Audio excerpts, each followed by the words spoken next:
Bismillahirrahmanirrahim. Oke,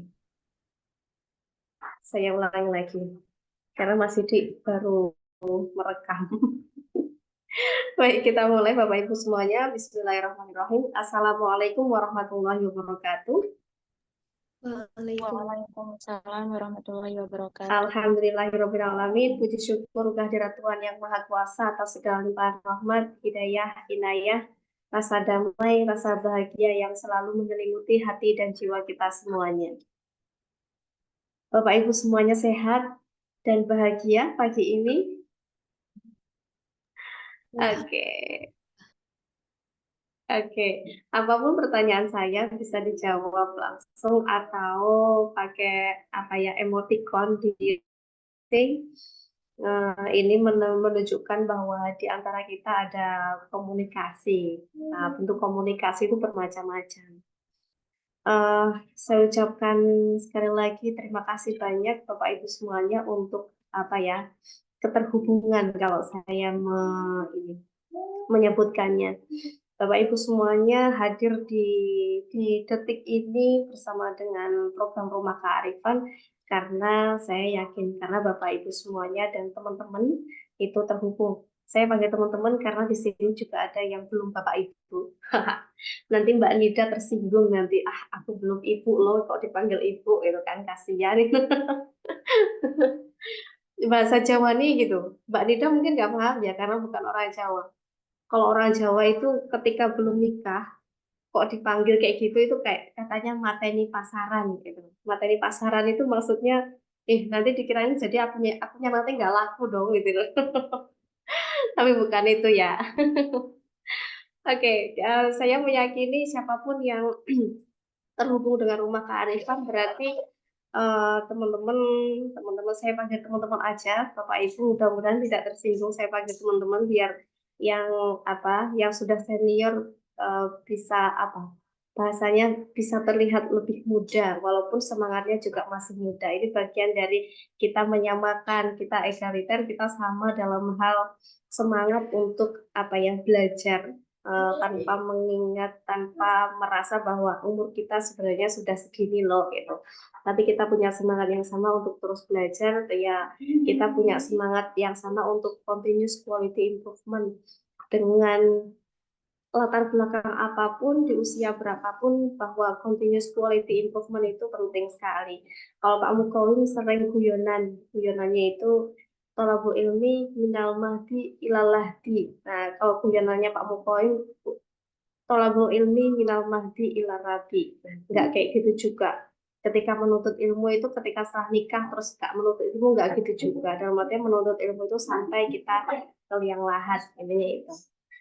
Nah, eh, motivasi apapun yang teman-teman eh, tergerakkan motivasi apapun itu sampai sampai akhirnya teman-teman semuanya di detik ini bisa bergabung dengan program Rumah Kearifan. Saya meyakini bahwa teman-teman semuanya terhubung dengan Rumah Kearifan karena kita meyakini bahwa skenario Tuhan itu skenario yang paling indah gitu. Dan berbicara tentang timeline atau target dari program ini, bagi Bapak Ibu dari Blitar yang baru tadi pagi dapat informasi dari Pak Kasim, mungkin perlu saya share sedikit tentang program ini. Jadi program ini itu namanya writing skill for beginners ya. Jadi kita belajar menulis bagi penulis awal. Nah, berbicara tentang ini hanya ancar-ancar aja Bapak Ibu. Jadi nanti ini bisa kita share, tapi mungkin bisa jadi informasi awal bahwa pertemuan ini bukan pertemuan pertama dan terakhir. Ini bagian dari rangkaian. Nah, timeline yang bisa kita sharingkan itu yang sebenarnya sudah kita share di beberapa minggu yang lalu, eh, mulai tanggal 25 sampai 30, tapi nanti prakteknya tanggal 30 lebih itu masih ada materi Bapak Ibu. Itu ada tanggal 25 sampai 30 ini antara 25 sampai 30 Juli 2024 itu pertemuan online sebanyak 3 kali. Isinya tentang orientasi dan penyampaian materi kepenulisan baik artikel nasional maupun internasional itu. Dan kita dapat bonusnya itu tentang artikel bagaimana kita bisa menuju ke LPDP dan juga beasiswa yang lain itu bonusnya. Nah, lalu tanggal 1 sampai 18 Agustus itu pendampingan penulisan artikel isinya tentang di aktivitas selama tanggal 1 sampai 18 Agustus itu pendampingan konsultasi dalam penentuan judul, analisis masalah, pencarian literatur dan juga yang lain-lainnya. Yang intinya di tanggal 1 sampai 8 Agustus ini nanti waktu Bapak Ibu semuanya untuk menulis lah. Proses dalam penulisan nanti Bapak Ibu jika mengalami stuck atau mengalami kebingungan atau kayak gimana, nanti kita bisa buat forum. Forumnya bisa online seperti ini atau kalau mau kalau beberapa orang aja nanti bisa via telepon atau yang menurut Bapak Ibu bisa sangat fleksibel. Kalau Zoom kayak gini kan harus harus kita tentukan waktu bersama dan ini. Tapi nanti kalau misalkan by phone atau yang Bapak Ibu merasa nyaman nanti bisa kita layani. Asalkan nanti bisa konfirmasi terlebih dahulu. Itu di tanggal 1 sampai 18 Agustus. Lalu di tanggal 20 sampai 30 Agustus itu finishing karya, Bapak Ibu. Jadi dalam finishing karya ini nanti Bapak Ibu bisa menentukan kelayakan karya tulis. Nah, di sini nanti di pertengahan antara penulisan sama finishing karya ini nanti kita akan diperkuat oleh Pak Said, Profesor Said, dosen dari UIN yang beliau sudah rasanya sudah tulisan nasional internasional yang udah jadi makanan beliau. Sudah sempat beberapa waktu yang lalu berbagi dengan Rumah Kearifan juga. Nah, ini berbicara timeline secara keseluruhan short course Rumah Kearifan yang mana kita tidak berbicara tentang materi aja, tapi juga bagaimana Bapak Ibu bisa menulis sampai ke tahap finishing. Apapun tulisan yang Bapak Ibu tulis nanti, entah karya tulis ilmiah. Kalau Mbak Nida kayaknya targetnya itu sampai ke karya tulis ilmiah dan submit ya. Udah terlihat itu wajah-wajah submitnya gitu. Dan juga Mbak Yunita gitu, karena pasti punya target. Setiap teman-teman di sini pasti punya target nanti akhirnya akan seperti apa itu tulisan yang akan ditulis. Nah, selama short course itu nanti Bapak Ibu juga bisa melihat, nanti bisa kita share juga di tanggal ini, di hari ini tanggal 26 nanti kita akan banyak menggali ilmu yang akan dibagikan Mbak Adinda dan juga Mas Muammar Gaddafi yang beberapa waktu ke depan akan bergabung dengan kita karena Mas Muammar Gaddafi masih sholat Jumat ini di tempat Mas Gaddafi sekarang ini. Lalu di tanggal 28 Juli ini kita akan mendapatkan sharing dari Pak Dr. Syahrini Ramadan. Beliau teknik pencarian yang isinya tentang teknik pencarian dan pengolahan data. Beliau dari peneliti Alimadya Pusat Riset Pendidikan di BRIN. Lalu tanggal 30 Juli nanti bersama Prof. Suyatno tentang dinamika penulisan karya tulis, kebutuhan atau kemauan. Itu jadi proses refleksi. Lalu yang terakhir nanti tanggal 12 Agustus di pertengahan nanti akan diperkuat problem dan strategi penulisan artikel jurnal nasional dan internasional bereputasi.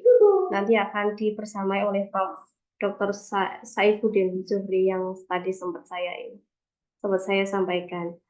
Itu sekilas Bapak Ibu tentang perjalanan short course kita ke depan dan mudah-mudahan perjalanan kita sampai nanti finishing diberikan kemudahan oleh Allah dan diridhoi sehingga Bapak Ibu nanti selesai short course ini itu dapat ini loh saya punya karya. Itu akan sangat keren sekali karena banyak sekali program-program seperti ini tapi akhirnya nggak ngelanding gitu. Maksudnya nggak ngelanding adalah ketika selesai teori cobaannya ketika menulis itu stuck, akhirnya bahasa saya imannya setipis tisu ketika stuck itu kalau mau ini enggak, mending nggak lanjut aja atau kayak gimana. Tapi ketika Bapak Ibu nanti proses berjuangnya itu apa ya, struggle-nya dapat, saya yakin nanti di akhir short course ini akan, oh akhirnya aku punya karya, ini sesuatu bagi seorang pendidik ya. Saya yakin itu. Karena belum banyak, kalau dalam konteks Indonesia belum banyak pendidik itu yang punya sampai punya karya tulis itu. Memang ada, sudah ada, tapi belum banyak, belum menjadi mayoritas pendidik yang punya karya tulis. Oleh karena itu iklim memang harus kita ciptakan. Kalau tidak dimulai dari kita, siapa lagi? Kalau tidak dimulai dari sekarang, kapan lagi? Oke, sebelum saya ini kayaknya sudah terlalu panjang ini prolog saya. Sebelum saya persilakan Mbak Adinda untuk berbagi, saya persilakan terlebih dahulu Pak Mukhol untuk apa ya, memberikan sambutan hangat lah untuk kita semuanya agar lebih hangat karena ini musim dingin. Nggak itu juga. Silakan Pak Mukhowif. Baik, terima kasih Bu Zia. Assalamualaikum warahmatullahi wabarakatuh. Alhamdulillah wa syukurillah la hawla wa la quwata illa billah.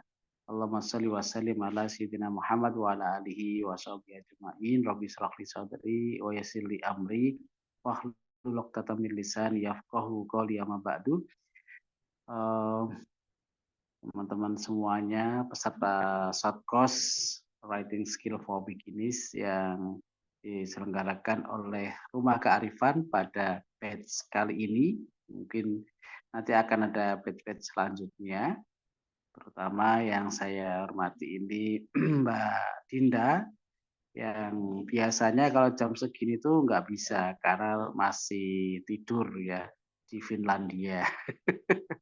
Tapi karena lagi berlibur musim panas summer ke Indonesia, ini bahasa Jermannya tuh ndelalah ya. Ndelalah pas Indonesia jamnya kita nggak perlu menyesuaikan lagi. Biasanya kalau pas di Finlandia kita desainnya jam 1 siang karena paling nggak udah pagi ya, wah bangun tidur lah gitu ya. Itu. Nah, jadi pas di Indonesia bisa. Nah ternyata Mas Kadafi itu jam 9 itu masih jam Jumatan di Queensland ya. Jadi University of Southern Queensland. Jadi mudah-mudahan nanti dia menyusul ya, menyusul. Kalaupun toh enggak pun kita akan tetap bikin forum, tapi dia akan berusaha setelah Jumatan untuk gabung ya. Meskipun katanya tadi harus apa dalam perjalanan juga dan seterusnya kalau setelah Jumatan. Kemudian Bu Zia, teman-teman Rumah Kearifan yang memfasilitasi ini. Beberapa poin saja akan saya sampaikan. Sebenarnya ini sudah pernah saya sampaikan waktu kemarin pembukaan bersama Mas Rektor, ya Pak Rektor UIN Jakarta, karena waktu webinar nasional kemarin sebagai keynote speaker-nya Pak Rektor berkaitan dengan literasi, penguatan literasi melalui karya tulis dunia. Saya menekankan di situ bahwa literasi melalui penulisan karya tulis itu sebenarnya membentuk sebuah peradaban paling tinggi. Peradaban baca tulis itu adalah peradaban paling tinggi. Ketika kita bisa mengekspresikan melalui kegiatan membaca, menulis, dan juga membaca. Nah, ini karena semuanya Muslim, wahyu yang pertama itu membaca, berarti kan ada yang dibaca, ada tulisannya. Meskipun membaca bukan hanya tulisan, bukan hanya teks, tapi juga konteks, membaca konteks realitas juga membaca. Tetapi setidaknya ketika kita menulis dalam pengertian beneran ya di teks itu, sebenarnya kita sedang menuangkan sesuatu yang kita anggap penting. Sehingga kemarin saya sebutnya sebagai mengikat makna. Nah, dalam konteks keseharian, seperti anak Jaksel, seperti mungkin Mbak Yunita atau Mbak Nida itu boleh jadi punya buku harian atau jurnal harian. Atau boleh jadi ada agenda khusus update status. Ya. Nah, update status itu sebenarnya mengikat makna.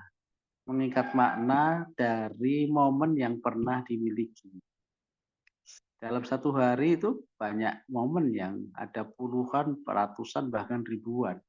Karena dalam bahasa Jack Canfield setiap hari berpikir 60.000 hal. Berarti kan ada ribuan itu momen. Tetapi yang diikat melalui tulisan, entah tulisan apa jurnal harian atau mungkin status atau buku harian, paling hanya beberapa yang dianggap penting. Nah, menulis karya tulis ilmiah sebenarnya juga begitu, yang dianggap penting. Karena yang dianggap penting karena itu melalui riset duluan. Ya, fokus kita tentang riset itu kan kita anggap penting. Bapak Ibu guru ketika akan menuliskan misalnya melalui penelitian tindakan kelas, itu kan sesuatu yang dianggap penting. Jadi problem kelas itu kan kemudian diidentifikasi, dicoba direfleksikan ada berapa masalah di kelas, lalu dipilih mana yang paling prioritas. Itu kan berarti yang dianggap penting gitu ya. Nah, penting di situ sangat personal, sangat kontekstual. Tidak ada ukuran tunggal, tiap orang punya ukuran sendiri-sendiri. Nah, dalam konteks itu kemudian dipilih satu, dilacak ini problem utamanya apa, penyebabnya apa, lalu dicari kalau gitu tindakannya apa gitu ya. Kemudian dibuat rencana perbaikan, ada siklus 1 dilaksanakan, kemudian direfleksikan lagi, perbaiki lagi, siklus 2 dilaksanakan, dan seterusnya. Nah, di situ sebenarnya apa yang sudah dilakukan itu kemudian dituliskan dengan alur atau struktur tertentu. Nah, tergantung gini memenuhi siapa. Kalau memenuhi kepentingan kepala sekolah boleh jadi alurnya beda dengan yang lain. Untuk misalnya kalau ini adalah untuk jurnal atau artikel di jurnal ya berarti alurnya mengikuti gaya seningkung dari jurnal yang akan dituju dan seterusnya. Jadi ini sebenarnya bertolak dari apa minat kita, apa yang kita lakukan atau alami sehari-hari. Lalu tadi ya hal yang paling simpel dituliskan dalam hal yang reflektif harian ataupun yang memang by design melalui riset tertentu sesuai dengan minat kita. Hasil yang kita lihat, kita teliti itulah kemudian diikat melalui sebuah tulisan. Tulisan dalam pengertian yang sangat simpel seperti esai sampai tulisan yang berupa artikel dengan standar tertentu.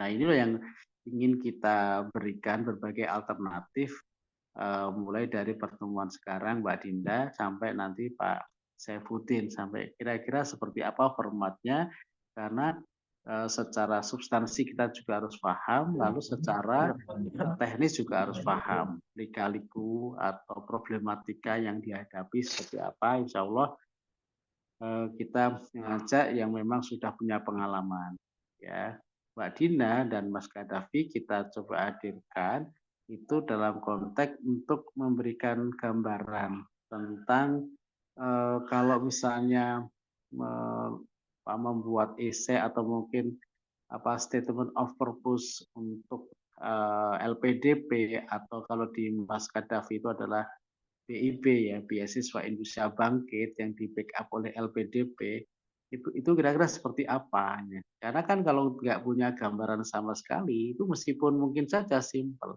Saya beberapa kali diajak diskusi Mbak Dinda ya tentang apa yang perlu dituangkan dan seterusnya itu sebenarnya kan kalau nggak biasa juga akan berat karena kadang kebiasaan kita orang Indonesia itu kan ancang-ancangnya itu terlalu panjang gitu loh ya gitu. Ibaratnya kita ini apa mau bicara tentang problem guru, tapi kita udah bicara tentang pendidikan itu artinya apa, dan baru guru itu pada halaman kesekian itu terlalu ini padahal kita dibatasi oleh jumlah kata, dibatasi oleh nah jadi pilihan apa atau diksi yang kita lakukan, yang kita pilih kemudian juga itu juga harus dari awal itu mungkin ke sana. Nah ini kalau nggak salah 2 halaman ya Mbak kalau statement of purpose ya Mbak Dinda ya. Berapa kata ini?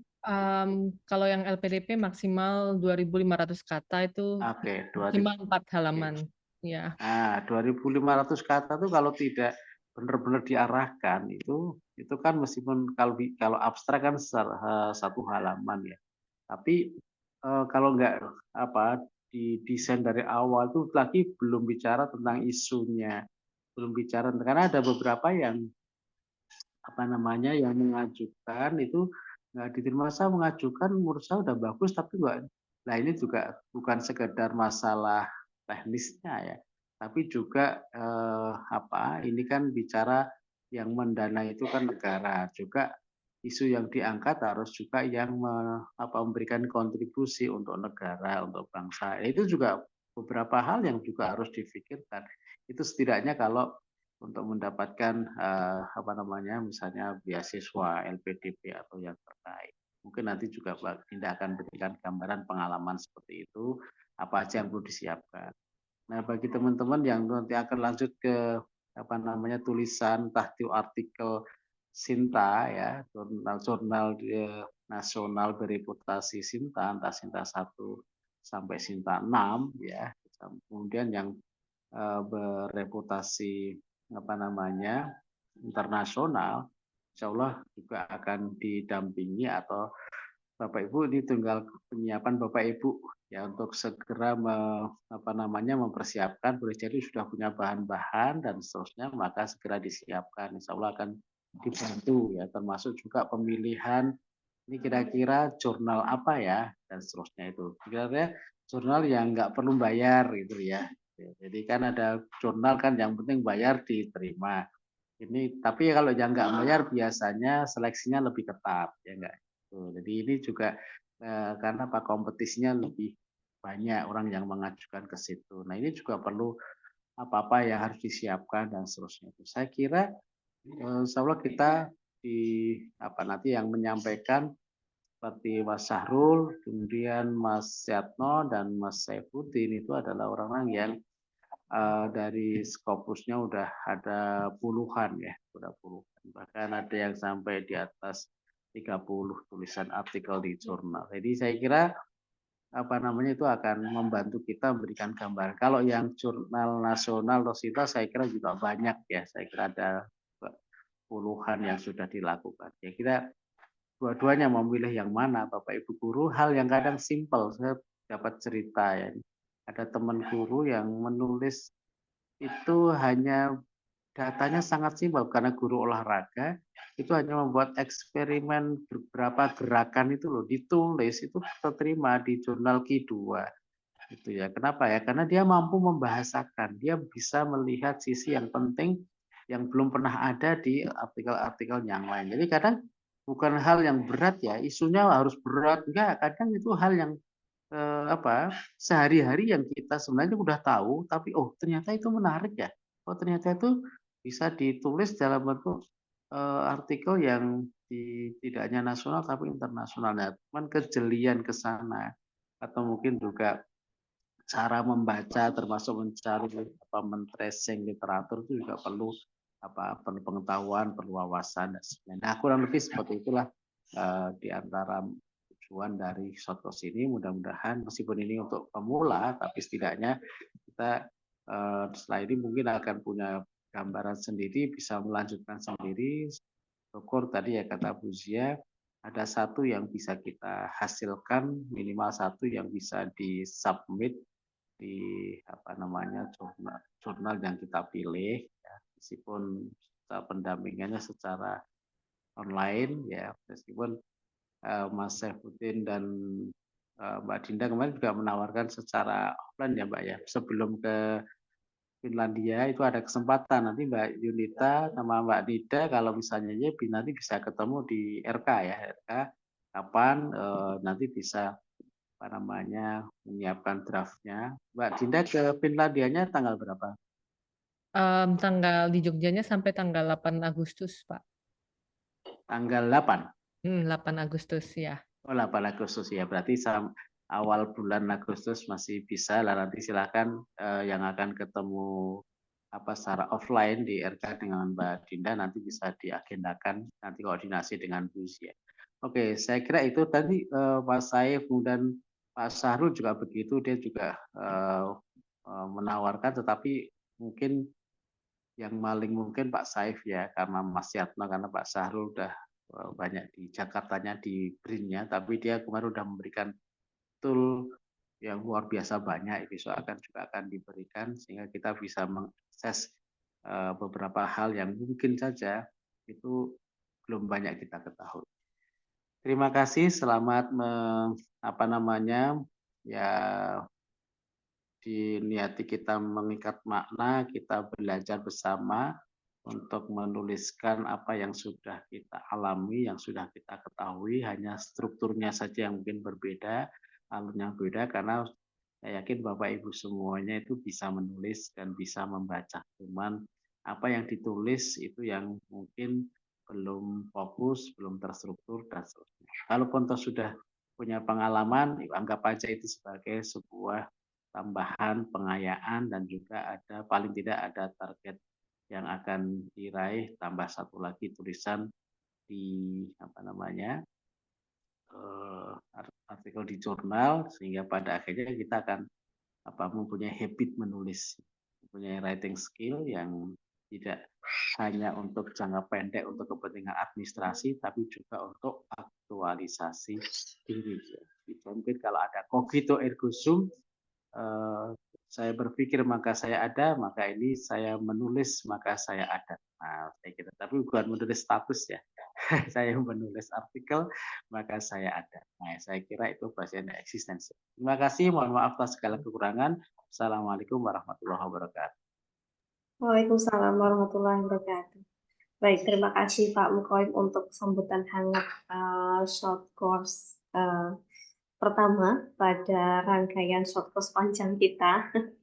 Kalau webinar kemarin itu bagian dari orientasi, nah ini yang short course beneran ini. Itu. Baik, lebih lanjut saya perkenalkan Mbak Adinda, narasumber kita pada pagi hari ini.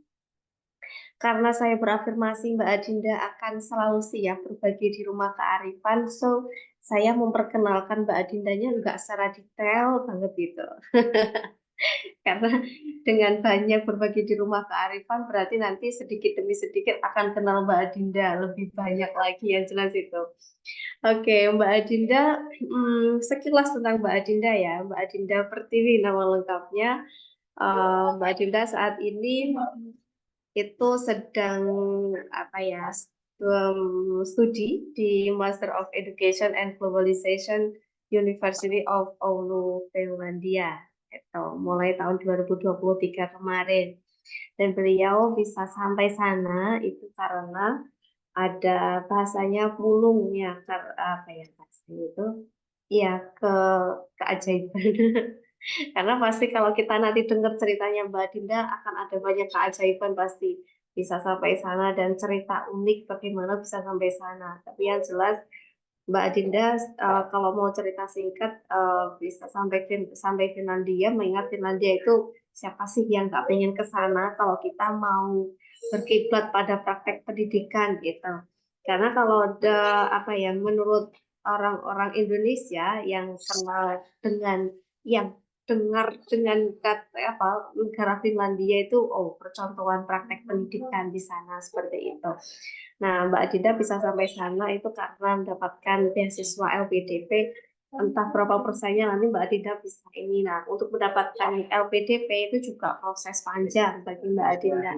Nah, salah satunya adalah tulisan-tulisan yang itu apa namanya nanti bisa bisa dijelaskan Mbak Dinda. Kalau saya jelaskan di awal nanti menyulik apa itu? Iya, menyulik materinya Mbak Dinda gitu. Oke, sekilas tentang Mbak Dinda.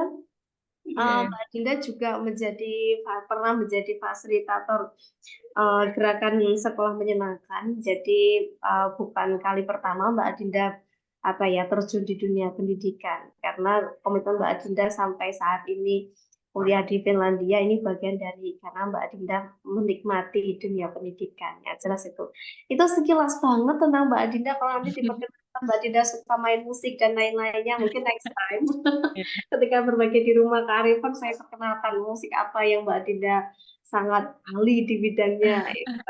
Oke, waktu dan layar saya persilakan Mbak Dinda untuk menyampaikan materi dan sharing pengalamannya. Oke, siap. Terima kasih Bu Zia dan Pak Mukowim. Selamat pagi menjelang siang. Assalamualaikum warahmatullahi wabarakatuh. Waalaikumsalam warahmatullahi wabarakatuh.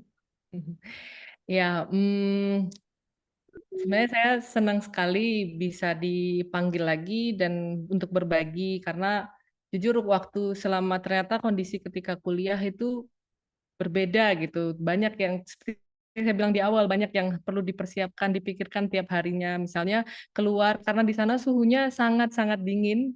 Terdinginnya negatif 29, bukan 29 tapi negatif 29. Jadi harus bangun pagi harus mikir, oh mau pakai baju apa, berapa layer dan lain sebagainya. Jadi itu ternyata banyak perintilan-perintilan yang harus dipikirkan tiap harinya gitu. Nggak seindah ketika dulu sebelum berangkat gitu. Gitu. Jadi saya senang sekali ketika sampai di Indonesia. Maksudnya ketika liburan ini, oh ternyata ada kesempatan lagi untuk terkoneksi begitu. Nah, jadi saya sangat berterima kasih kepada Pak Mukowim, Bu Zia, dan Rumah Kearifan, dan ibu bapak dan teman-teman semua hadir untuk ya kita bisa berbagi tentang menulis dan juga tentang khususnya di pengalaman saya menulis esai untuk LPDP begitu. Nah, sebelum sebenarnya saya ada presentasi begitu singkat saja, tapi karena di awal saya belum tahu targetnya ternyata ada saya bilang dua target utama yaitu guru dan juga mahasiswa. Jadi saya mungkin mengawali dari pengalaman saya atau ya pengalaman saya tentang menulis itu sendiri begitu. Ketika Pak Mukowim menjelaskan tentang literasi sebagai awal dari peradaban begitu, itu saya sangat menyetujui sekali begitu karena itu selain saya setiap perjalanan gitu, perjalanan dari Finland ke sini cukup memakan waktu yang lama ya, begitu. Nah itu atau kemanapun lah, nggak harus dari Finland ke sini. Itu saya selalu membawa buku buku kecil seperti ini karena untuk menuliskan, karena saya ini mungkin saya orangnya overthinking ya, apa-apa saya pikirkan gitu, dari hal kecil sampai hal besar gitu saya pikirkan. Nah, saya merasa perlu dibantu gitu untuk mengurangi overthinking dengan media begitu. Nah, salah satunya adalah media tulis ini gitu. Jadi ketika perjalanan, ketika saya ada menemukan ide apapun itu, nah saya mulai terbiasa untuk menuliskannya. Tapi juga kebiasaan itu dimulai ketika saya kuliah sebenarnya. Ketika saya kuliah S1, saya S1-nya di sosial politik, ilmu hubungan internasional, yang mana tugasnya itu banyak sekali harus menuliskan esai artikel begitu setiap mata kuliahnya. Nah, dari situ saya memang berat. Dulu saya nulis 500 kata aja mau nangis. Karena kayak mungkin yang Bapak Ibu alami sekarang ya, menuliskan di awal sebagai beginner, itu nggak tahu gimana cara menyampaikannya. Kayak banyak banget ide di kepala, tapi gimana sih cara menyampaikannya gitu. Kok kayaknya ide saya amburadul gitu. Kok terus tuh udah nulis banyak, kok nggak nemu intinya ya, apa ya sebenarnya. Nah, dari situ, dari perjalanan awal itu hingga sekarang, saya juga masih berkutat dengan banyak menuliskan esai, begitu. Media yang seperti ini itu sangat membantu untuk brainstorming gitulah, brainstorming apa namanya. Sebenarnya saya itu punya ide apa aja sih begitu. Nah, yang mau saya tekankan juga dengan media seperti ini dan juga dengan literasi, ini juga untuk melatih literasi gitu menurut saya. Karena literasi itu tadi kan Pak Mukowim bilang literasi itu awal gitu ya, dan juga membaca dan tidak hanya membaca teks tapi juga konteks. Tapi kalau saya boleh menambahkan, menurut saya literasi itu juga proses menyadari sekitar baik sekitar maupun diri sendiri gitu. apa sih yang ada di sekitar. Nah, itu kadang-kadang kayak kita menyadari, tapi kalau nggak dituliskan kadang suka lewat gitu, lupa gitu. Dan juga proses untuk menyadari diri sendiri. Sebenarnya diri sendiri itu siapa sih saya ini gitu. Dan juga apa sih yang mendefinisikan saya itu apa gitu. Em, saya itu orangnya seperti apa atau saya concern-nya apa. Nah, itu dengan proses menulis itulah saya sedikit demi sedikit menyadari gitu diri. Mungkin kalau ada yang dari psikologi juga saya dulu pernah disarankan gitu sama teman dari jurusan psikologi, oh kalau kamu lagi overthinking, nulislah gitu, karena di situ kamu bisa bisa mengurangi overthinkingmu dan juga sekaligus menyadari gitu, menyadari diri. Nah, itu gambaran utama pendapat saya soal literasi dan juga kebiasaan menulis begitu. Yang itu saya rasakan juga terasa ketika proses membuat artikel LPDP kemarin atau artikel esai kemarin gitu. Sedikit cerita, saya diterima memulai proses daftar mendaftar itu dari tahun 2021 akhir, tahap 2 LPDP, tetapi baru diterima setelah percobaan keempat di tahun 2023 kemarin gitu. Dan itu saya juga mencobanya macam-macam dari nggak cuma LPDP tapi juga chevening dan lain sebagainya. Nah, ketika saya udah sampai di titik ini, melihat lagi proses saya kemarin, oh itu sebenarnya yaitu tadi proses. Jadi menulis esai itu nggak cuma nulis apa yang apa yang menjadi ide kita aja, tetapi juga menulis esai itu proses penyadaran gitu, penyadaran apa sih maunya LPDP gitu, dan juga apa sih potensi yang saya punya yang bisa saya berikan untuk LPDP atau untuk kebermanfaatan biar sesuai gitu dengan LPDP begitu.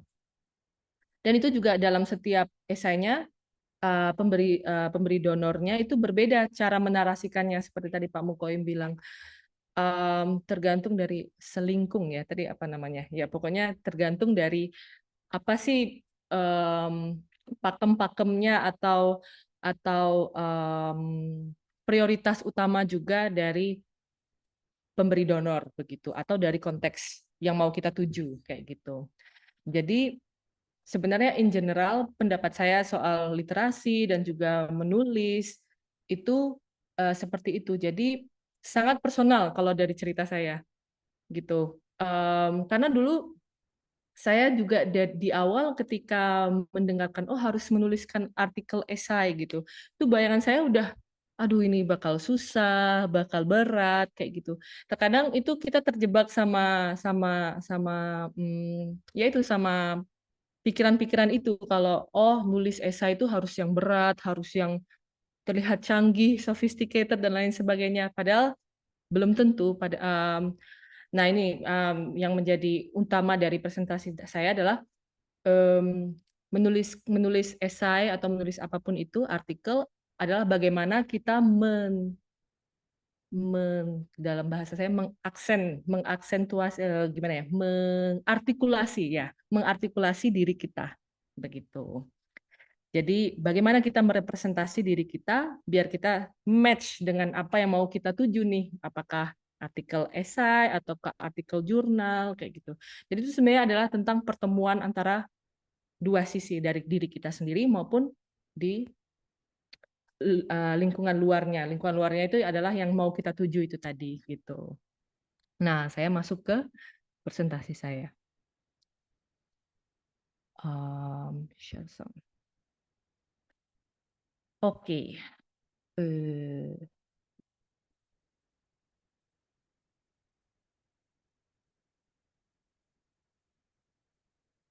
Ya, semoga terlihat ya Bapak Ibu. Ya. Oke.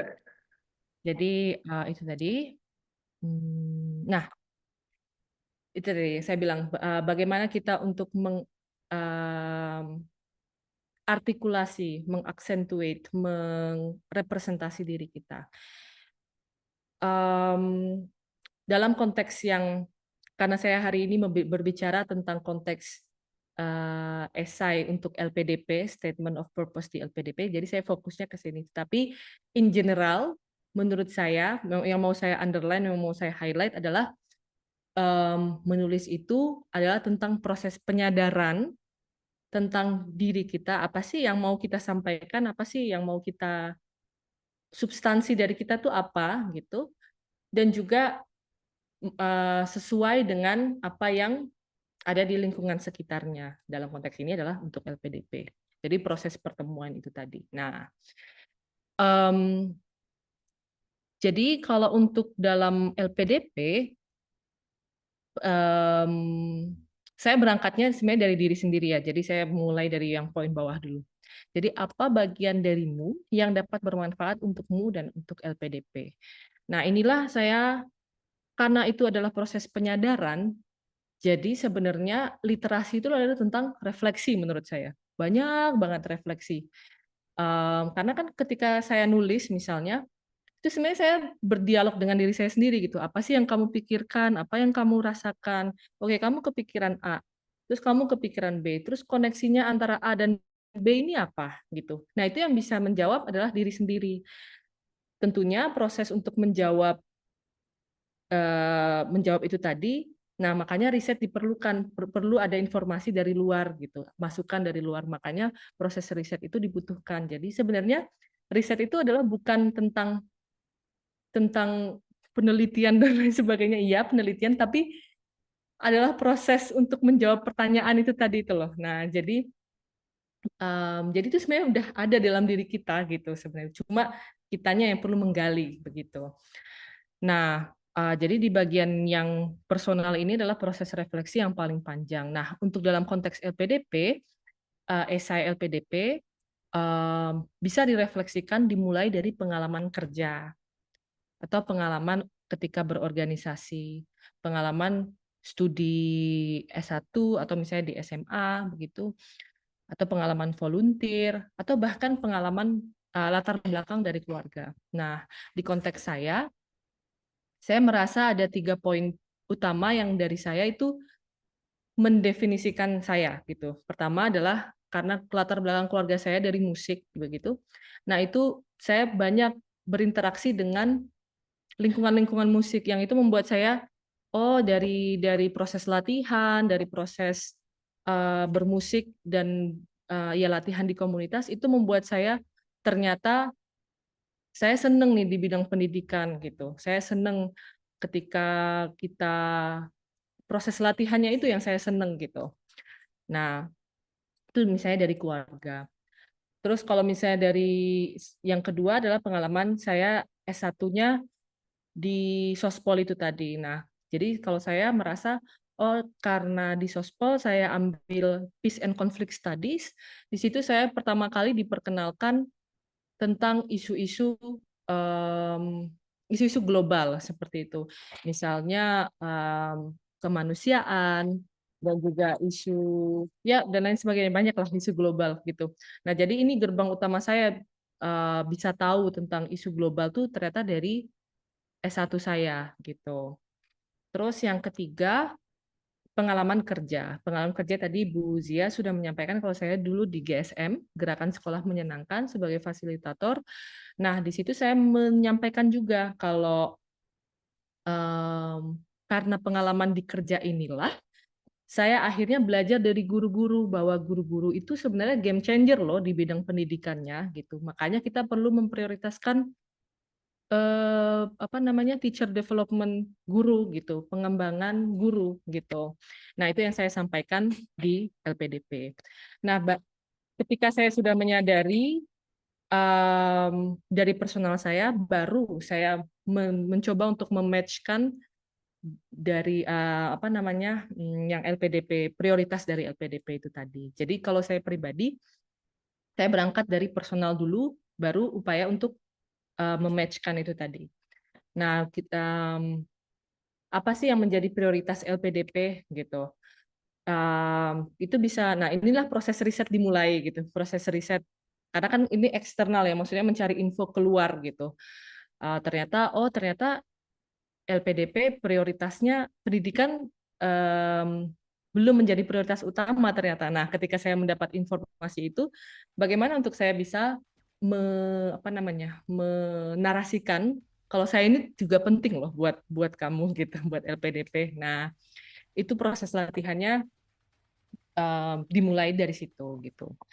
Jadi begitu juga ketika karya tulis itu tadi, kadang-kadang kalau kita eh, pengalaman gitu ya, misalnya saya pengalaman untuk di kampus saya di Oulu, kita mengirimkan artikel esai begitu. Nah, saya perlu membaca juga, selain saya punya concern sendiri, saya perlu membaca di sayembaranya atau di apa posternya gitu, informasinya apa sih topik utamanya mereka, bagaimana saya bisa masuk ke situ begitu. Nah, itu proses riset terjadi di situ gitu.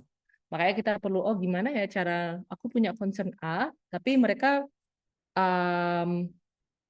prioritasnya B gitu. Gimana sih untuk kita bisa mempertemukan itu? Nah, disitulah proses risetnya dimulai. Begitu juga di esai LPDP atau esai motivation letter lainnya seperti itu. Jadi adalah bagaimana proses menulis ini, selain tadi adalah proses penyadaran, yang kedua adalah bagaimana kita untuk menarasikan diri kita sendiri biar kita match gitu. Seperti itu. Terus, nah ini mungkin lebih kontekstual lagi untuk yang mau apply LPDP. Kesiapan esai itu menjadi penentu kelancaran proses wawancara begitu. Karena saya menyadari ketika kan saya udah 4 kali. Nah, itu memang beda ketika yang pertama idenya kan belum belum bulat begitu. Jadi dan itu tergambar di esai saya gitu. Maksudnya sorry, tergambar ketika wawancara begitu. Nah, ketika esainya belum bulat, saya ketika ditanya sedikit aja berbeda atau sedikit keluar dari skenario di esai itu sudah mulai bingung gitu kan. Nah, itu tanda-tanda kalau kita sebenarnya itu belum matang gitu dengan ide kita. Nah, jadi makanya proses refleksi itu tadi diperlukan dan kesiapan esai itu menjadi penentu kelancaran proses dalam wawancara begitu. Karena di LPDP kan ada tahapnya ada 3, ada pertama administrasi itu tadi kayak ada pengiriman esai dan lain sebagainya. Terus yang kedua tes tertulis begitu. Terus yang ketiga baru yang wawancara begitu. Terus nah secara garis besar isi dari statement of purpose di LPDP itu bisa dibagi menjadi 3 bagian besar gitu. Yang pertama adalah background tentang diri sendiri. Itu menceritakan tentang pekerjaan dan studi itu tadi yang saya sampaikan di awal. Dan ini yang paling penting, substansinya adalah permasalahan apa sih yang ditemukan ketika kita studi atau bekerja yang mau kita bahas atau yang mau kita tackle, yang mau kita atasi begitu. Nah, itu proses refleksi itu tadi adalah untuk menemukan ini tadi, menemukan apa sih yang mau kita usung, apa sih yang mau kita mau memperbaiki begitu. Terus yang kedua, section yang kedua adalah mau belajar apa dan di mana dan mengapa. Kan kalau konteks LPDP kita diberi slot 3 3 universitas atau fakultas begitu. Nah, kita perlu menyampaikan alasan kita untuk kenapa kita memilih 3 perguruan tinggi itu atau 3 fakultas itu. Nanti perlu juga di-matchkan kurikulum atau mata kuliah apa yang sesuai untuk menjawab permasalahan kita tadi gitu. Selain mencantumkan kurikulum atau mata kuliah, kita bisa juga menyampaikan, oh saya tertarik di sana ada kelompok riset yang saya sudah pelajari, yang saya dapat informasi di sana ada kelompok riset yang ingin saya ikuti gitu. Dengan saya mengikuti kelompok riset ini atau magang di sana, ini akan menambah kemampuan saya untuk menjawab permasalahan itu tadi gitu.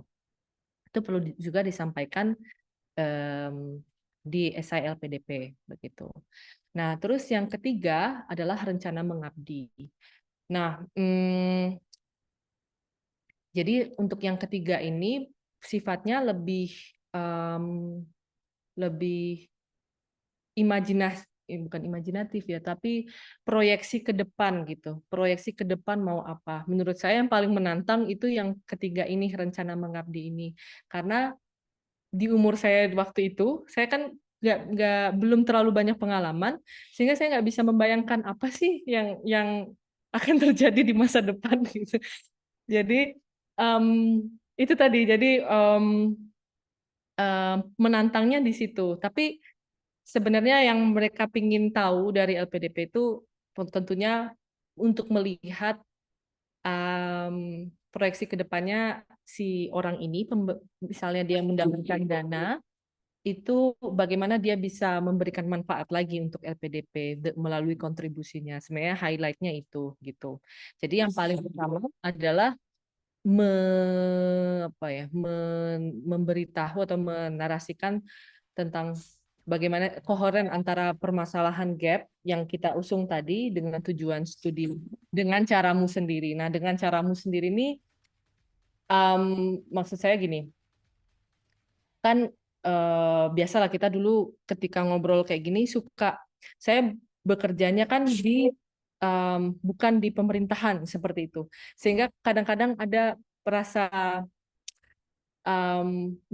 minder mungkin ya, minder atau ketakutan gitu kalau misalnya nggak diterima gitu. Ya memang nggak diterima juga sih di awal-awal. Nah, jadi karena saya merasa lingkup saya waktu itu belum besar begitu. Tapi ketika saya mikir-mikir lagi, apakah dengan berkontribusi itu perlu lingkup yang besar ya gitu. Terus akhirnya saya berefleksi bagaimana caranya dengan potensi yang saya punya dengan di lingkup yang kecil itu tadi, apa yang bisa saya tonjolkan gitu, yang bisa saya narasikan, ini loh yang mau saya kerjakan gitu. Walaupun lingkup yang saya punya itu kecil, tapi saya juga justru bisa memberi manfaat langsung gitu, langsung ke akar rumputnya, langsung ke guru-gurunya. Nah, itu sih yang saya tonjolkan di awal begitu. Tonjolkan ketika wawancara kemarin gitu. Jadi dengan caramu sendiri itu jadi tahu potensi diri itu apa begitu. Jadi tidak perlu takut dengan kayaknya saya kurang gitu. Itu mungkin itu bagian dari proses, tapi fokus untuk mencari cara sendiri gitulah intinya. Nah, terus habis itu relevan, lagi-lagi perlu relevan dengan prioritas pemberi donor itu tadi. Nah, untuk saya merasa karena saya fokusnya adalah untuk teacher development guru gitu. Nah, teacher development guru inilah dan juga kata kunci bahwa guru itu sebagai game changer untuk semua pembangunan Indonesia gitu lah intinya. Nah, itu yang saya tekankan di esai saya gitu. Yang menurut saya walaupun itu tidak menjadi tidak menjadi prioritas utama LPDP, tetapi saya menonjolkan itu bahwa dengan peran saya ini saya bisa mensupport yang lainnya begitu. Lagi-lagi bagaimana untuk cara kita menarasikan diri kita begitu. Jadi sebagian besar esai statement of purpose itu bisa dibagi menjadi seperti ini in general gitu. Terus nah ini saya pernah membuat video, jadi saya merasa mungkin ketika saya membuat ini lebih jelas daripada saya menyampaikan ulang. Jadi saya berpikir untuk menyetel video ini aja. Nanti ketika misalnya ada pertanyaan bisa kita bahas begitu.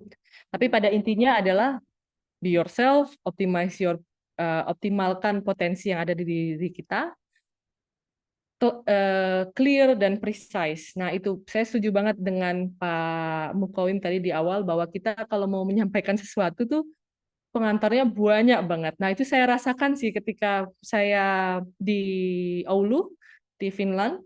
Ketika saya mau menulis esai memang saya bandingkan juga dengan teman-teman saya, atau nggak harus menulis esai deh, menyampaikan sesuatu aja. Itu saya merasa masih terlalu banyak pengantar gitu, kurang clear, kurang apa nih maunya apa. Nah, itu masih PR sih itu. Be clear and precise. Dan juga banyak-banyak refleksi dan berdoa. Ini benar sih. Menurut saya ini bukan klise, tapi refleksi itu tadi sih. Itu yang cukup banyak membantu dengan media menulis ini, menulis di sini itu bantuannya itu seperti itu gitu. Nah, ini slide terakhir dan juga video ini. Ya. Ternyata bukan cuma esai. Esai hanya representasi dari aspirasi kita. Kalau kamu pencari beasiswa dan studi luar negeri, coba renungkan 3 hal ini. Kenali problem di lingkunganmu. Problem ini akan mendefinisikan urgensimu untuk studi. Kenapa mengambil studi itu dan di situ. Semakin jelas core problem dan sebab akibatnya, semakin jelas juga urgensimu untuk studi. Dan semakin besar juga potensi untuk diterima di univ dan perguruan tinggi yang dituju. Menemukan ini bisa dimulai dari merefleksikan siapa kamu di keluarga, bagaimana background studimu sebelumnya, dan apa hal menarik yang didapat dari pengalaman organisasi dan juga kerja. Setelah tahu urgensi, yakinkan dengan common ground, yaitu aspek yang ingin dituju dan juga dijadikan referensi.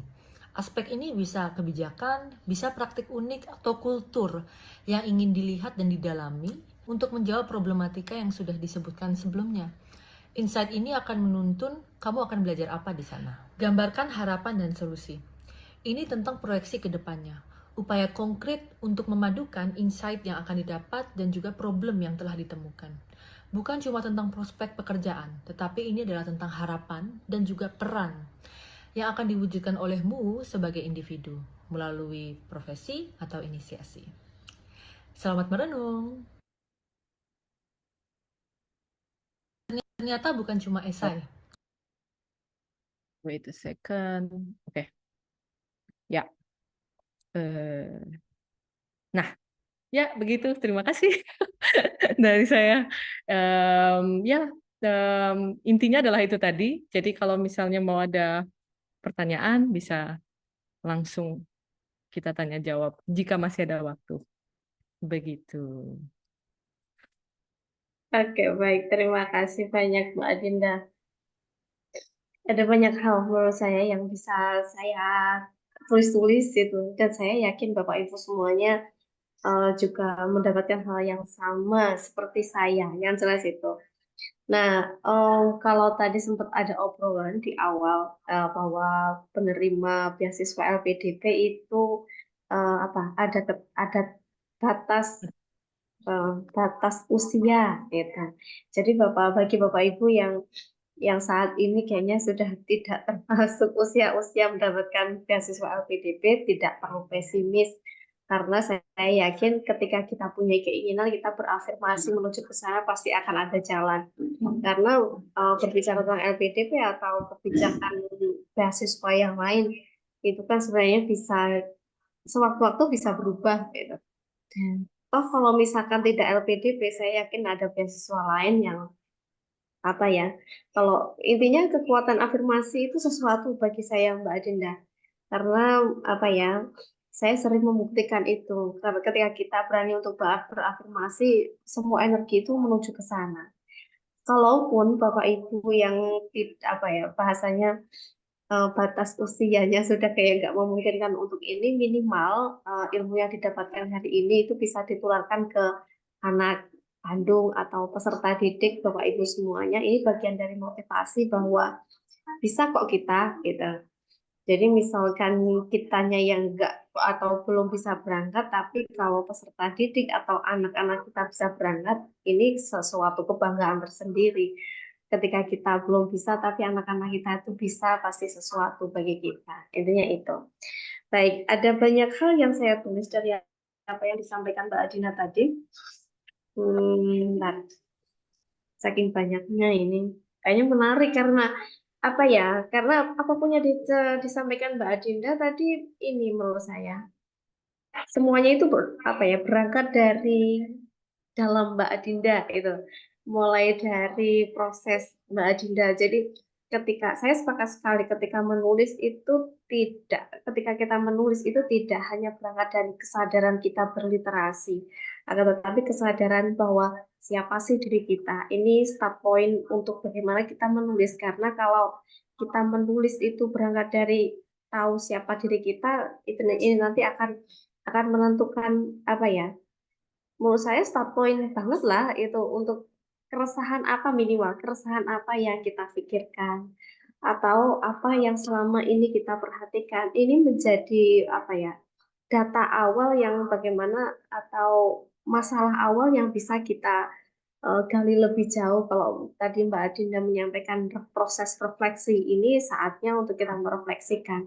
Apalagi teman-teman mahasiswa dan juga Bapak Ibu guru, ini sangat berpotensi untuk bagaimana kita bisa melihat mulai dari diri kita, melihat dari ya apa ya masalah sekitar atau hal-hal yang menarik. Karena berbicara tentang tulisan itu tidak harus berawal atau berangkat dari sebuah masalah, tapi berangkat dari kegelisahan, berangkat dari ini kayaknya menarik deh, ini buat penting banget. Start point dari mana apa eh, kita tahu siapa sih diri kita, ini sesuatu banget.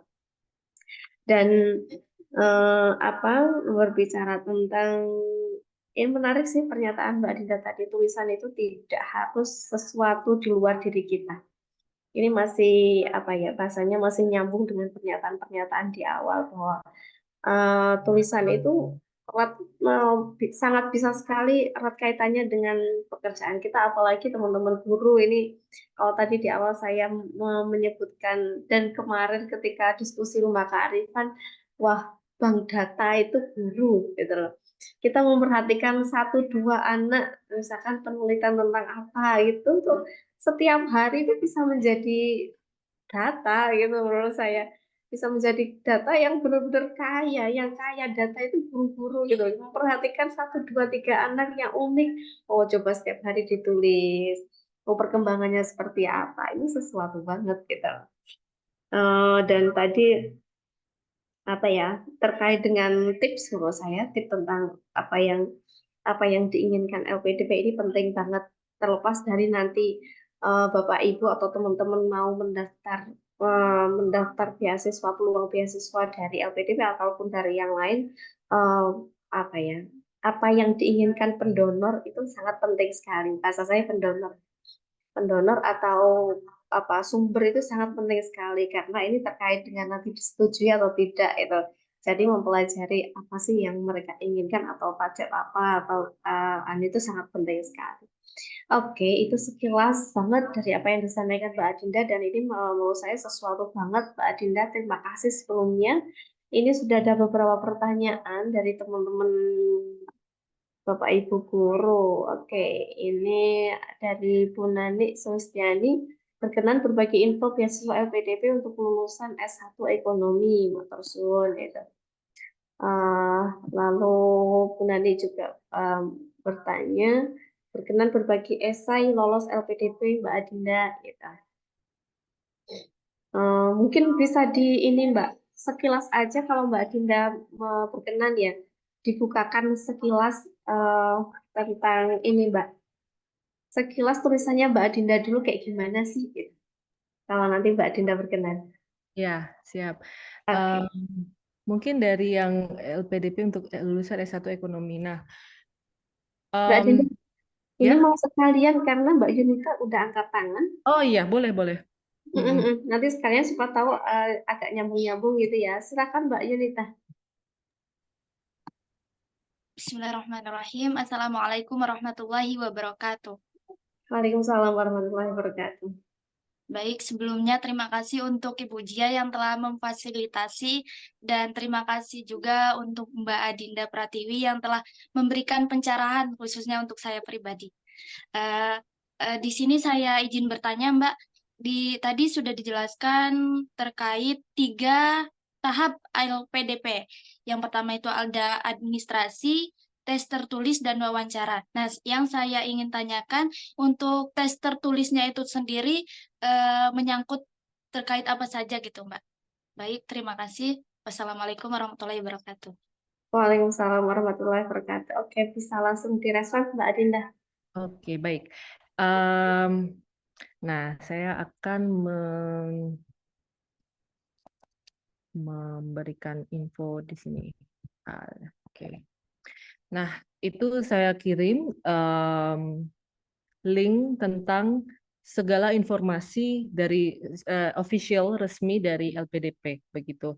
Jadi di situ juga disampaikan bagaimana untuk tahapnya ada apa saja dan itu lebih detail dan juga prioritasnya apa saja dan juga ada kanal-kanal tertentu yang itu diprioritaskan kayak tadi misalnya PNS, TNI Polri dan juga nah ada informasi juga tentang LPDP kolaborasi dengan pokoknya di Belanda gitu, di Belanda dan juga universitas di Singapura. Jadi maksud saya itu potensinya lebih besar untuk bisa diterima daripada ikut yang umum begitu. Nah, jadi semua informasi ada di sini. Begitu juga dengan yang tadi Bu Nani bilang S1 lulusan ekonomi. Ekonomi itu termasuk menjadi prioritas juga bagi LPDP begitu. Tadi juga saya sempat buka di sini yang menjadi prioritas fokus LPDP antara lain teknik, sains, pertanian, ekonomi, keuangan, kedokteran, agama, serta sosial budaya. Jadi untuk ekonomi itu potensinya lebih besar begitu. Nah, terus habis itu nanti saya akan habis ini di akhir setelah menjawab Mbak Yunita tadi, saya akan berbagi soal esai saya ya.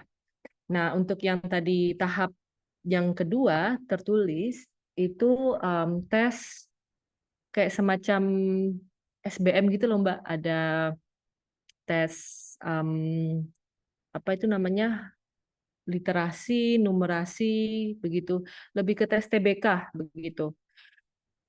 Kayak gitu. Jadi banyak-banyakin latihan kayak masuk univ gitu dulu jadi saya dulu kan 4 kali. Nah, tapi saya ngalamin tes yang tengah yang tertulis itu cuma yang pertama dan keempat.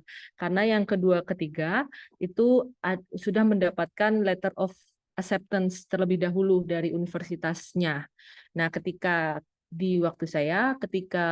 mendapat LOA itu tidak perlu mengikuti yang kedua tertulis begitu. Jadi ada keuntungan ketika kita udah mendapatkan LOA terlebih dahulu. Nah, jadi kalau yang tertulisnya itu tadi, plus ada rumor bilang kalau tes soal nasionalisme dan kebangsaan dan lain sebagainya gitu. Itu di kedua kali yang saya alami, saya nggak dapat itu sih, nggak dapat. Baik di wawancara juga diberi pertanyaan soal yang aneh-aneh seperti itu, sepertinya udah lewat lah itu, nggak. Lebih sedikit pewawancara yang masih berpikir untuk bertanya tentang tentang itu gitu. Jadi yang lebih utama adalah lebih ke substansi literasi, numerasi begitu kayak kita mau daftar SBM gitu sih Mbak untuk yang kedua gitu. Nah, terus nanti kalau ada pertanyaan bisa langsung ini ya. Nah, untuk esainya ini jadi nanti hasilnya seperti ini. Kan kita ngisi apa namanya ngisi informasinya di portal LPDP-nya. Nah, untuk ringkasannya seperti ini. Jadi ada mendaftarnya kemana aja dan juga banyak ditanyain soal apa kekuatan kelebihan dan lain sebagainya kayak gitu. Nah, untuk esainya seperti ini. Nah, karena saya ke luar negeri, maksudnya tujuannya adalah ke luar negeri, saya menuliskannya dalam bahasa Inggris begitu. Nah, tadi kan saya bilang ada 3 di bagian utama. Pertama adalah tentang pribadi, kedua adalah tentang tujuan studinya, dan yang ketiga adalah tentang rencana kontribusi. Nah, ketika dibedah gitu, untuk pertama ini adalah soal in general, introduction in general gitu, summary-nya lah gitu. Nah, di sini saya mulai ngomongin soal peran saya di keluarga gitu. Saya berangkat dari keluarga musik seperti itu. Terus ini adalah tentang S1 saya. Terus ini adalah tentang pekerjaan saya. Nah, ini adalah tentang apa namanya hal yang mau saya usung 2 paragraf ini gitu. Terus bawa mana ya tadi? Teacher. Nah, teacher is a game changer dan lain sebagainya.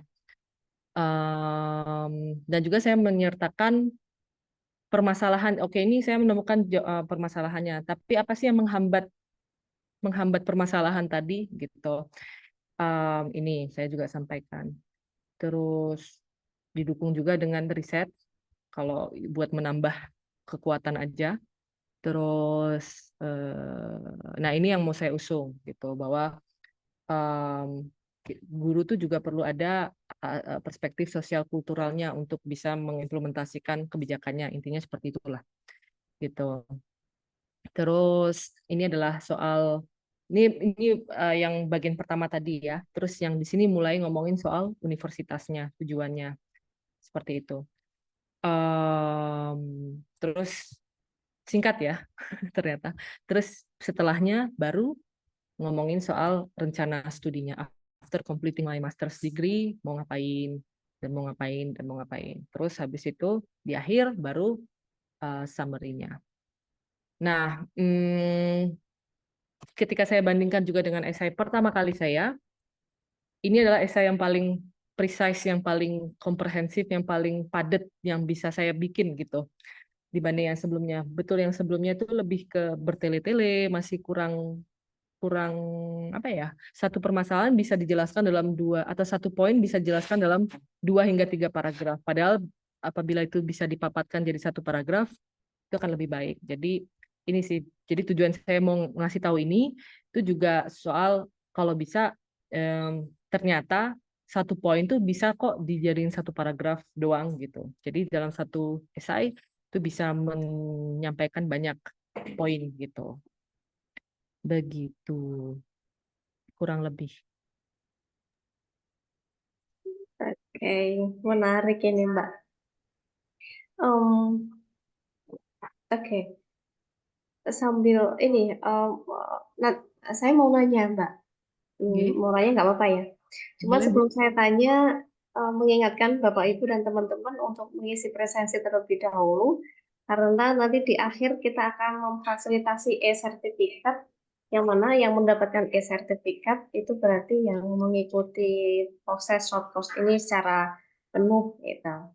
Jadi bahasanya ketika ini bagian dari kita berkomitmen dan bertanggung jawab untuk mendapatkan sertifikat. Jadi tidak hanya sekedar mau dapat sertifikat gitu enggak. Oke, jadi sudah di-share sama Mas Didi, Bapak Ibu silakan langsung mengisi link Bu Zia, data minta maaf. Ternyata untuk mengisi Google Form-nya masih perlu izin, Bu. Kelihatannya belum dibuka. Oke, baik. Perlu izin, perlu akses. Ya, baik. Terima kasih Bu Nani untuk konfirmasinya. Akan saya beritahukan ke Mas Didi. Oke, Mas Didi nanti bisa dikasih tahu langsung di room chat untuk ini udah bisa diakses gitu. Baik, pertanyaannya gini Mbak Dinda. Kalau tadi Mbak Dinda sempat bercerita bahwa Mbak Dinda ini untuk mendapatkan LPDP ini bukan pengajuan yang pertama, tapi sudah yang keempat. Nah, ini menarik Mbak Dinda. Mungkin selama pengajuan atau pengajuan LPDP ke bentar. Mas.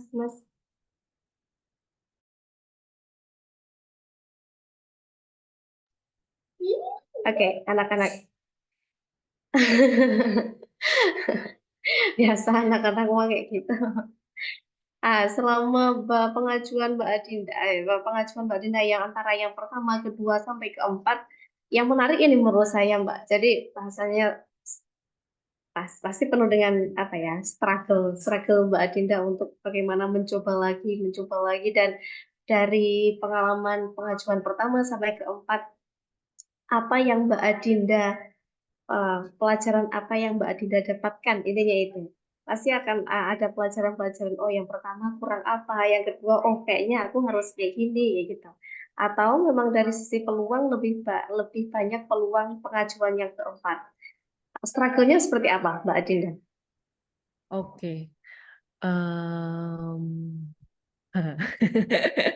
Bentar ya Bu ya. Struggle-nya ya. Ya, kalau yang saya rasakan tentunya dari yang pertama hingga yang keempat, atau saya percaya aja kalau oh ini bisa diperbaiki kok gitu. Oke. Bisa di apa? Justru kayak kalau gagal jadi tahu kan masalah salahnya di mana gitu. Mhm. Jadi, nah dari situ saya mungkin bisa aja ya kalau, nah gini, sorry, saya orang saya tuh kadang-kadang kan banyak tuh, maksudnya banyak kepikiran, banyak ide gitu kan. Mhm. Nah itu dulu saya merasa ya udah saya mau nyampain apa aja yang saya mau gitu. Mhm. Tanpa terlalu memikirkan ambil pusing gitu lah, ambil pusing orang lain. Karena menurut saya itu yang paling penting, paling utama begitu. Tapi dalam prosesnya dari situlah saya kayak oh karena gagal jadi saya mulai belajar untuk mencari referensi dari orang lain gitu. Akhirnya saya tanyalah ke banyak orang gitu untuk memberitahu bahwa mana sih salahnya gitu, mana sih yang bisa diimprove gitu. Mhm. Jadi em, itu sih yang bisa saya perubahan yang saya alami gitu ya. Mhm. Jadi oh ternyata kalimat yang panjang seperti ini itu nggak terlalu bagus ya. Terus kayak saya merasa oh kalau saya jadi reviewernya juga saya males sih baca yang panjang-panjang gini gitu ternyata gitu. Jadi itu tadi jadi lebih sadar gitu loh Bu. Jadi Oke. lebih sadar posisi diri sendiri juga posisi Mhm. ketika oh yang ternyata yang dibutuhin orang-orang tuh ternyata ini ya proses penyadaran itu sendiri yang menurut saya itu penting sih Bu, proses penyadaran itu tadi. Nah, ini yang di S2 ini awareness ya. Mhm. Awareness itu yang mau jadi fokus saya sih gitu di bidang pendidikan bagaimana sih sebenarnya dalam proses di kelas gitu bisa menumbuhkan penyadaran itu tadi gitu. Bagaimana caranya begitu atau apa sih kenapa penyadaran itu penting gitu, critical Mhm. literacy dan lain sebagainya gitu. Nah, ini mungkin satu poin Bu. Tentang critical itu tadi. Nah, saya Mhm. mengalami transformasi untuk memahami critical itu tadi. Dulu Oke. saya merasa critical itu kritis untuk mengetahui salahnya di mana gitu kan. Mhm. Salahnya di mana ya? Apa ya yang bisa dikritisi gitu. Tapi Mhm. ternyata setelah saya belajar lagi dan ya banyak berbagi dengan orang di Aulu, ternyata critical itu adalah tentang proses penyadaran itu tadi gitu. Nggak cuma oke sadar salahnya di mana, tapi juga sadar posisi. Gitu. Oke. Posisi diri kita di antara orang lain tuh kayak apa sih gitu. Apa yang bisa kita kontribusikan gitu. Oh, orang lain itu kurangnya di mana. Nah, itu jadi critical itu adalah tentang itu menurut saya gitu. Pemahaman soal critical itu tadi berubah gitu menjadi seperti itu. Nah, itu yang mau saya fokuskan untuk saya pelajari di S2 ini sih tentang critical literasi dan critical pedagogi dan lain sebagainya kayak gitu. Oke, menarik sekali. Sebenarnya ini yang saya harapkan jawabannya seperti ini dalam artian apa? Di sini ada Mbak Yunita, ada Mbak siapa? Lida juga. Yang mana saya yakin mereka masih punya harapan lah untuk melanjutkan S2. Mudah-mudahan juga ke luar negeri gitu. Karena siapa tahu dari sini nanti oh pengen deh kayaknya atau Bapak Ibu semuanya yang saat ini mengajar juga kayaknya anak saya perlu deh belajar kayak gini atau mencoba hal yang sama gitu. Karena apa ya, ini secara otomatis juga bagian dari motivasi menurut saya itu. Karena Mbak Dinda ternyata eh, apa ya bahasanya kalau gagal tidak, tapi memotivasi untuk bagaimana mencoba lagi itu sesuatu hal yang memang harus kita lakukan. Dalam artian apa? Ketika mencoba satu, dua, tiga kali gagal, ternyata Mbak Dinda juga tidak. Oh ya udahlah, kayaknya memang bukan nasibnya keluar negeri. Nggak langsung kayak gitu, tapi mencoba lagi dan akhirnya yang keempat itu rasanya Tuhan mengizinkan. Nah, proses yang terkadang berbicara tentang Gen Z, Mbak Dinda. Nah, Gen Z biasanya mencoba satu, dua, tiga kali, nasib kayaknya udah nggak, memang nggak Tuhan nggak mengizinkan ke sana atau ya udahlah gitu ngapain nggak usah ambil keluar negeri ngapain buru-buru ke sana deh. Kadang putus asa itu di nomor satu kan kayak gitu. Nah ini bagian dari bagaimana memotivasi teman-teman yang hadir juga Bapak Ibu bahwa mencoba lagi itu sesuatu, dan ada banyak pelajaran yang bisa didapatkan dari mencoba lagi, karena seperti yang disampaikan Mbak Dinda, sadaran ya, bahasanya tadi critical. Menarik ini Mbak Dinda, bahwa critical itu tidak hanya menyadari apa kesalahan kita, tapi juga sadar bahwa sadar apa sih yang Posisi. harus kita lakukan ke depan gitu. Oke, ini ada satu pernyataan atau pertanyaan ya dari Finani juga. Dalam menyambut Hari Guru bulan November, Kementerian Pusat menyelenggarakan lomba guru berprestasi. Oke, Gupres. Salah satu syarat adalah menulis ilmiah. Barangkali saja materi bisa dikembangkan ke arah menulis ilmiah untuk lomba guru. Oke, ya. Nah, 3 pertemuan ke depan itu tentang karya ilmiah semua, Bu Nani. Jadi nggak usah khawatir. Nanti semuanya tentang karya ilmiah. Ini bahasa saya bonusnya short course ini memang bahasanya nanti, karena eh, target dari short course ini adalah semua bentuk tulisan. Jadi nanti Bapak Ibu atau teman-teman bisa memilih karya tulis yang yang ilmiah, yang masuk di jurnal, atau karya tulis yang lain yang tidak menutup kemungkinan Bapak Ibu semuanya bisa berkarya. Siapa tahu juga nanti Mbak Yunita, Mbak Nida, dan teman-teman yang lainnya punya karya tulis double gitu. Jadi ada karya tulis ilmiah, tapi juga mencoba untuk membuat ini tadi yang disampaikan Mbak Adinda tadi. Tapi saya yakin ini pelajaran atau ini ilmu tersendiri bagi kita, bagaimana mengenal lebih jauh proses-proses dalam LPDP. Jelas kita. Oke, Mbak Nida, ini ada satu pertanyaan lagi, nggak apa-apa Mbak Dinda? Oke, Iya, boleh. oke Mbak Nida izin bertanya, mungkin di luar konteks, jika S2 Interdisciplinary Islamic Studies, S3 yang linear di luar negeri apa J? Jujur Li, saya sudah pernah daftar beasiswa LPDP dan beasiswa NTB, ya, tapi belum rezeki. Jadi mungkin ada masukan dari Mbak Adinda biar bisa nyusul S3 di luar negeri dengan beasiswa. Ya. Silakan direspon, Mbak. Oke, nah, hmm, em, ini sih yang saya merasa ada perbedaan cara pikir gitu antara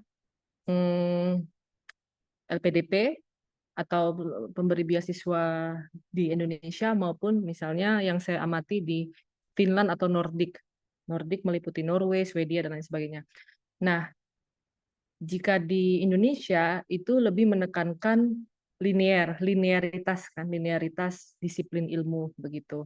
Sehingga ya itu tadi kayak tantangan saya juga ketika kemarin LPDP adalah saya dari Sospol mau ngambil pendidikan. Nah, itu juga menjadi faktor sih kenapa sulit tumbusnya gitu. Karena orientasinya mau cari yang linear gitu.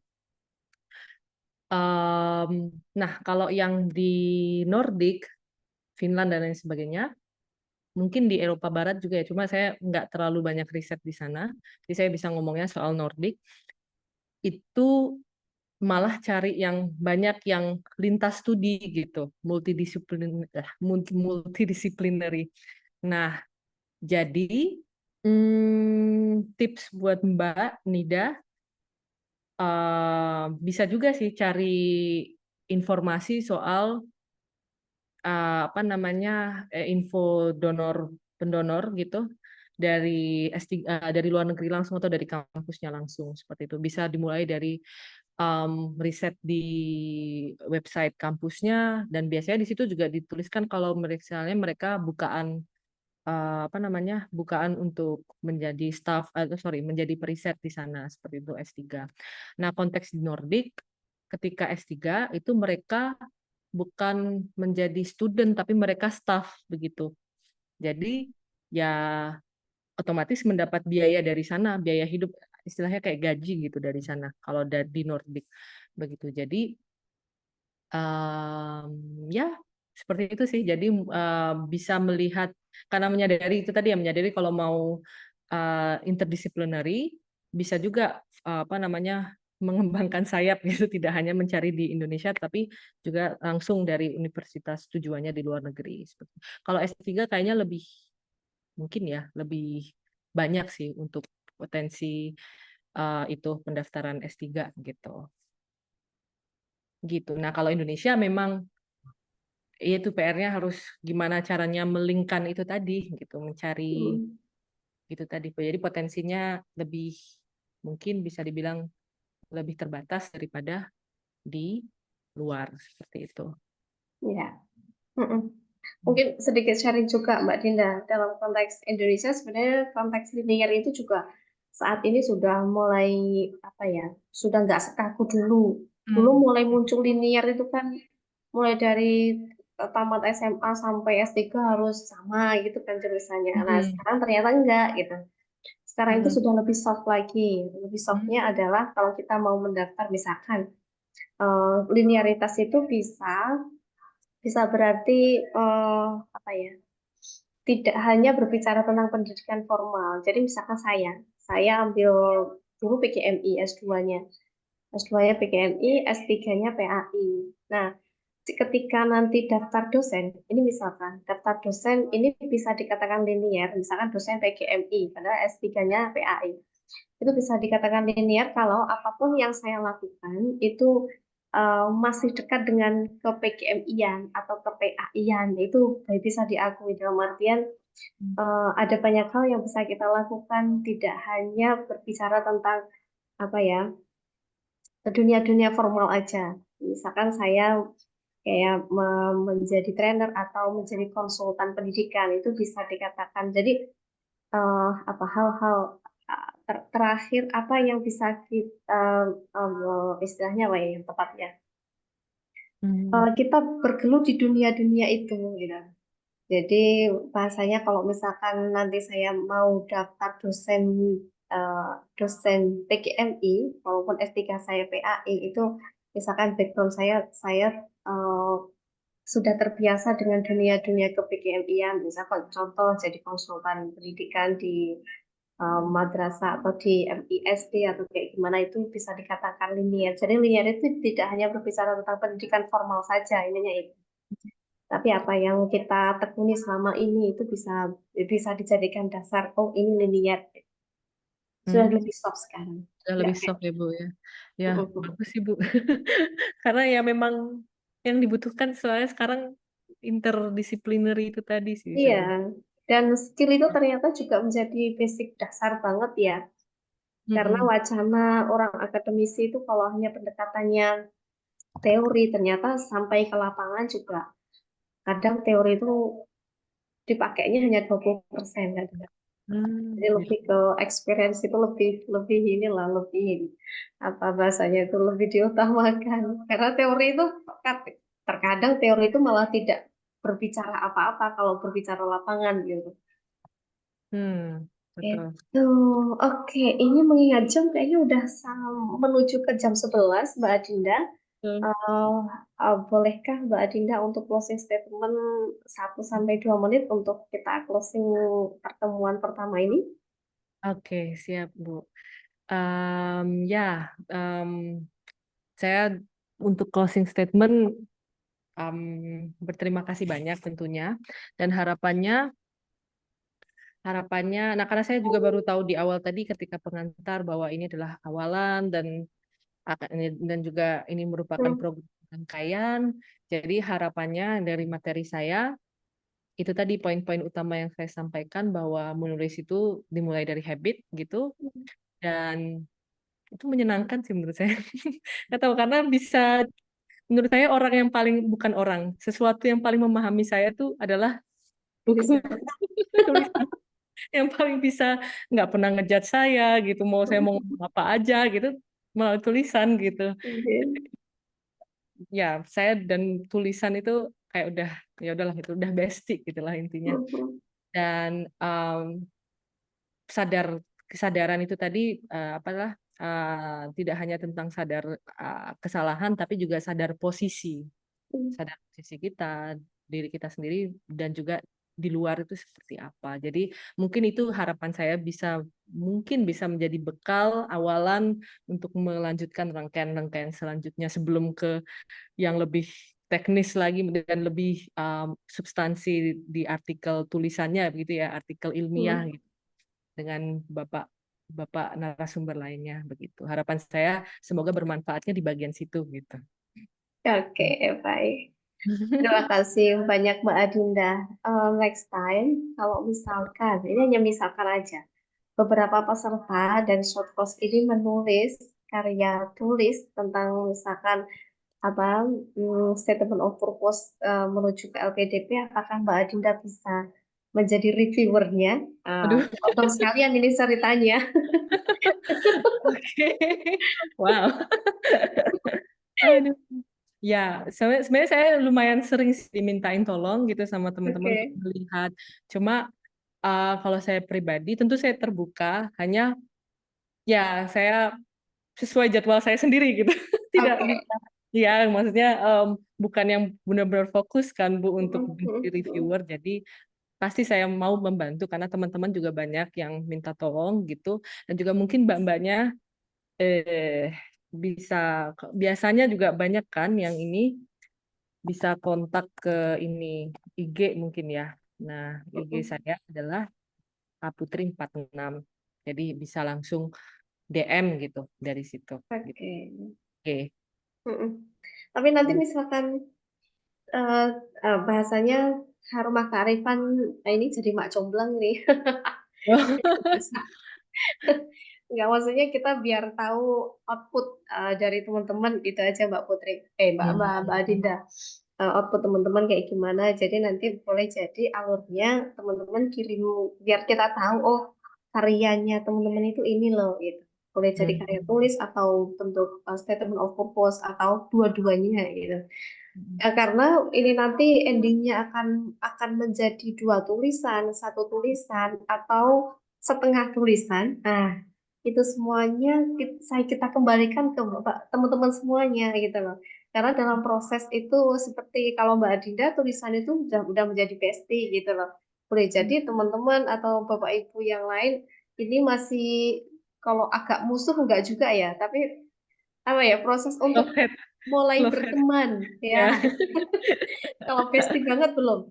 Tapi mulai kenalan dulu lah minimal, kenalan dengan tulis-tulisan, bentuk tulisan atau kayak gimana. Makanya kita untuk target memang tidak tidak harus langsung artikel ilmiah gitu, karya tulis ilmiah. Makanya hal-hal yang reflektif itu bisa juga jadi ini dan ini hanya bahasanya pilihan ya. Siapa tahu statement of purpose atau tulisan-tulisan reflektif. Kalau memang nanti bisa endingnya, finishingnya itu karya tulis, kita akan sangat senang sekali juga. Apapun karya Bapak Ibu, kalau bisa buatlah karya itu. Itu tadi kalau Mbak Adinda udah diberi bestie, mungkin teman-teman mulai kenalan dulu lah gitu. Kalau udah kenalan jadi temen dulu. Kita ajak ngobrol, ngopi bareng gitu ya. Maksudnya ngopi sambil nulis gitu. Iya, iya. Nanti biar jadi bestie ya. Iya. Oke, terima kasih Mbak Dinda. Ini tadi nodong tapi udah dikasih jawaban sama Mbak Dinda. Mudah-mudahan next time nanti kita bisa terus terhubung dan Bapak Ibu juga kita tunggu untuk pertemuan selanjutnya. Yang paling dekat adalah hari Minggu besok lusa itu dengan narasumber Bapak Dr. eh, siapa? Mas Ramadan. Siapa? Syahrul, oke, Syahrul Ramadan. Beliau keren banget. Kemarin itu ketika berbagi tentang karya tulis, waktunya sampai nggak cukup, Mbak Dinda, karena perkembangan AI itu yang lucu. Itu Mas Syahrul itu selama S3 itu mempelajari aplikasi-aplikasi AI. Ternyata lulus S3 itu aplikasi yang dipelajari selama S3 enggak kanggu gitu.